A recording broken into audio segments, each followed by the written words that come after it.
You are listening to Dr. J Radio Live. You know, I'm glad you mentioned the crash UFOs. First of all, Preston Dennett and I have been saying this privately for years, and then almost every time he's appeared on the show. We, the people, have the right to go see this Roswell wreckage in a museum. And I did ask that question about, crashed, I don't know if you want to call them saucers because they're all sorts of shapes. I asked that to Mr. Elizondo. And just like you said, his non-disclosure would prevent him. He just said, I did ask that, and I'm going to leave it there. But the way, it's ironic because the way he interviewed, or when I had him on, and I went pretty deep with him, there were things that he didn't say, which were almost just as important as things he did say. Now, yeah, I think right now we do have some sort of disclosure in the sense of like Roswell, when they published in the newspaper, recovered. But we're nowhere near that, obviously, because who are the pilots? That's another thing I asked Elizondo. Have you made contact with them? Where is all the wreckage, like you mentioned? We're not talking about Roswell. We got Cape Girardeau. We got Texas. There's so many different crashes. And where are the bodies? When are we going to actually meet the pilots themselves? To me, that'll be the fullest day of disclosure. And because government works so slow, I don't know if that's going to happen in our lifetimes. No, I think, as time goes by, there's a period of excitement that we all felt, I felt, after that first wave of publicity. I think a lot of folks in the UFO field thought, aha, vindication. Yeah. And they had a little bit of times that show off to their family members and friends who were always skeptical for years. And they were listening, see, aha, we were right. But, and that was fun, but where is it going to go from here is really the question. And there's so many levels. I mean, even, we talk about crash retrievals or even seeing bodies, alien bodies, let's say, but there's, how deep does this whole phenomenon go? Honestly, we don't even know to this day how deep it goes. How long has there been an involvement of other beings with our society? How deep is it today?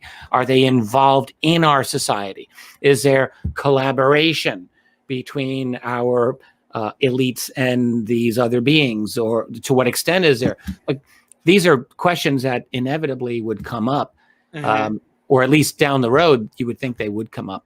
But right now, what we're seeing, unfortunately, between, and I wrote After Disclosure 11 years ago, it was a different world. There was still complete control over the legacy media then as now. That hasn't really changed any.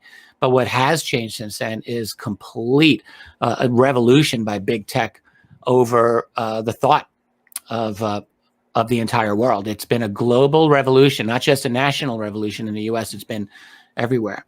And, ramped up, obviously, by the response to COVID. We've seen a worldwide, very swift global revolution.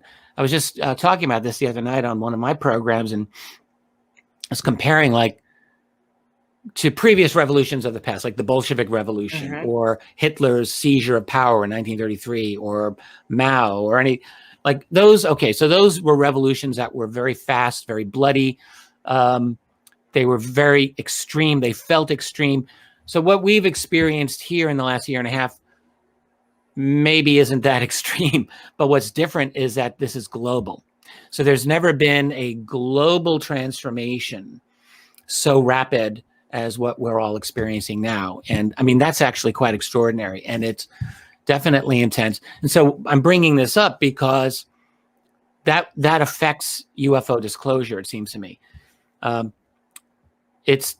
We're in an era where you're not supposed to believe in conspiracy theories, right? And so what is the biggest of all conspiracy theories? Is the UFO cover-up. What is bigger than that? So I asked myself, are we really going to be allowed as a society to go truly deep into the UFO cover-up? I just don't think so. So what we're seeing is we've had a partial rollout of UFO information. And in fact, my opinions about this have evolved over the last few years, but what I believe currently is that what we've experienced has been the result of a particular faction of very dedicated individuals with some with government intel connections, some without. Yeah. But they like the ones without, for example, Ralph Blumenthal and Leslie Kean of the New York Times, and George Knapp of KLS, KLAS TV in Vegas. But then also with the TTSA folks, it seems to me that there are folks who think that this is a coordinated national security CIA rollout. But I believe it's actually more likely that there were a lot of people who were very unhappy about the release of any of this UFO information. And there were groups within the Pentagon and the intelligence field that fought TTSA tooth and nail. Mm-hmm. So that it seems to me that what we have been seeing is a result of a faction with their own interest, as opposed to someone from Langley or, NSA headquarters or whatever saying, yeah, we're going to roll out a fake UFO disclosure, or a real one for that matter. I don't think that's the case. I think we're seeing a private group. And I think there's a good chance that they're going to be stonewalled or stymied moving forward. It's not a done deal that we're just going to keep moving forward with this. So it can be rolled back. And I hope it isn't. But I think, I just was looking into something with Google. Google has a unit known as Jigsaw. Mm-hmm. And I just did a live stream on this on my channel 2 nights ago. So what Jigsaw does, their job is to control your mind. So their job is to make the world safe, cyber safe, remove harm from the internet. Nothing could go wrong with that, right? So what Jigsaw did is to pay money to Rand Corporation, which is one of the largest, most important defense think tanks in the U.S., to develop ways of locating and dealing with conspiracy theories on the web. And Rand came up with their own little nifty ideas, basically using linguistic analysis to identify different types of conspiracy-oriented groups.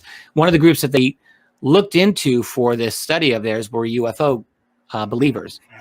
So they've definitely got us in their sights. And what Google's going to do with that information undoubtedly is to improve the algorithms and the ideas that Rand gave them. And they're on top of this whole thing. They're going to be looking at conspiracy theories, and Google will do what they do best, which is shadow ban or deplatform via YouTube and things like that. So I think, acknowledging the reality of UFOs is one thing, and that puts them in a tricky place, because when you acknowledge the reality of UFOs, you're like a hair's breadth from dealing with a cover-up, obviously. But so far, they've managed it well. And I think what we're going to see is Google will chip in on the effort to keep the UFO disclosure from going any further than it has gone. That's what I think. They may win that on that, or they may not win. There's efforts coming in from the side of openness that can still make a difference. So it's not like we have no hope. But I think Google is going to be definitely has been taking sides on this actually for several years.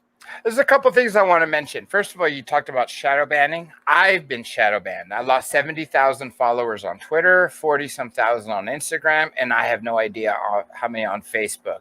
And something Elon Musk said.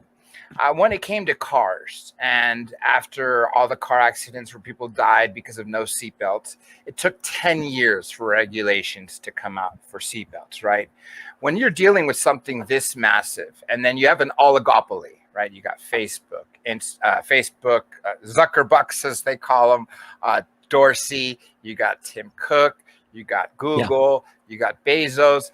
They control everything as far as what we see in here, and that's kind of sad because they're, like you mentioned, they're trying to let us not have free speech. And as a non-practicing attorney, I can tell you the threat to the Constitution has never ever been so high as it is right now.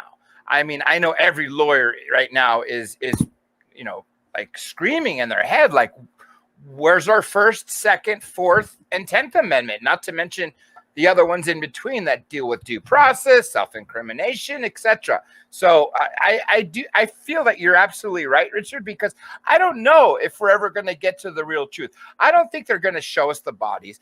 I don't think they're going to say, hey, These are from Zeta Reticula. These are the serious ones.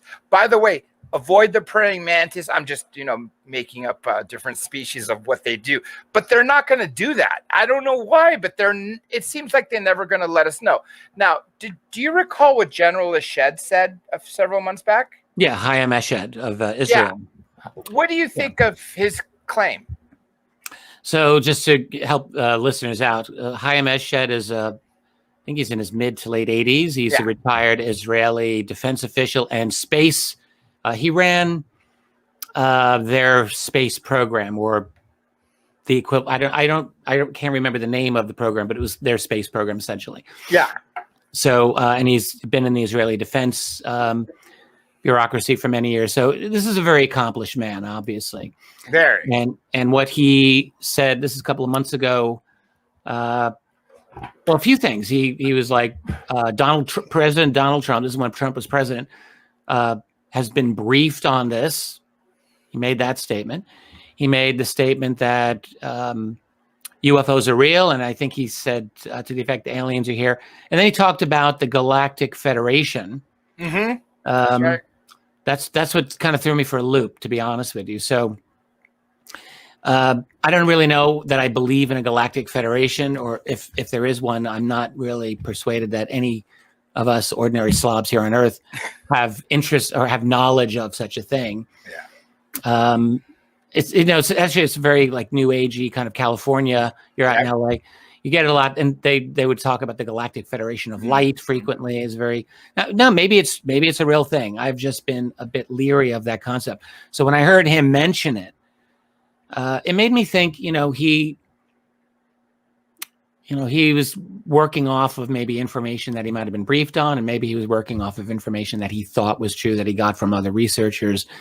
I mean, that's not unusual. I remember when astronaut Edgar Mitchell was alive. Yeah. He did a lot of the same things. Like Edgar Mitchell had had knowledge of certain things that he absolutely knew, and he wasn't afraid to express his opinions about things. And I mean, I don't know Hayam Eshed at all. I've never spoken with the man, never communicated, so I'm only guessing. But my guess is that might be a similar thing. He's at an age. Well, I'll just add, he's at an age where it's interesting because you get old enough and maybe you just don't care anymore, right? Yeah, 86, 87, somewhere along the lines of that. And you're right about the Galactic Federation. I'd like to see more proof of it, especially in Los Angeles. You're right. I hear a lot about that. Well, one of the things that struck me, and I didn't think this was possible, was that aside from humans and aliens working underground in base, he said it was the ETs themselves that didn't want disclosure. Do you think that's a possibility? Because if that's the case, then why would they keep visiting us? No, I look, whoever these beings are, and it could be one group or multiple groups. I suspect it's multiple groups, actually. Mm-hmm. Of course. Yeah. Which I wrote about in my most recent book, The Alien Agendas. I did my own little best attempt to sort of break down the groups that I thought were here and what they were doing. But one thing that's absolutely clear and has been clear for all the history of contact or alleged contact is that these beings are not interested in announcing themselves to the world. They're just not. Now, when you go back through encounters through the centuries, there's all these very interesting stories of contact that people have had. It's hard to know what to make of some of them. Some sound a lot like folklore, and are they alien beings or not? But to the extent that any of those are potentially true, it wouldn't make sense to me that an alien race would want to announce themselves to humans of that era anyway. I mean, we're just very, very primitive. We're basically living in huts and by muscle power. And what really could we do to interact or deal with them? Yeah. So there wouldn't be a motivation. Nowadays it's different, but it could be like psychologically, they could be entirely different from us. They could be still much more advanced in certain key technological ways that it just might be more of a hassle than anything else for them to announce themselves to us. And if there's an agenda that is not in our best interest, then absolutely, there's no motivation at all. Why would there be?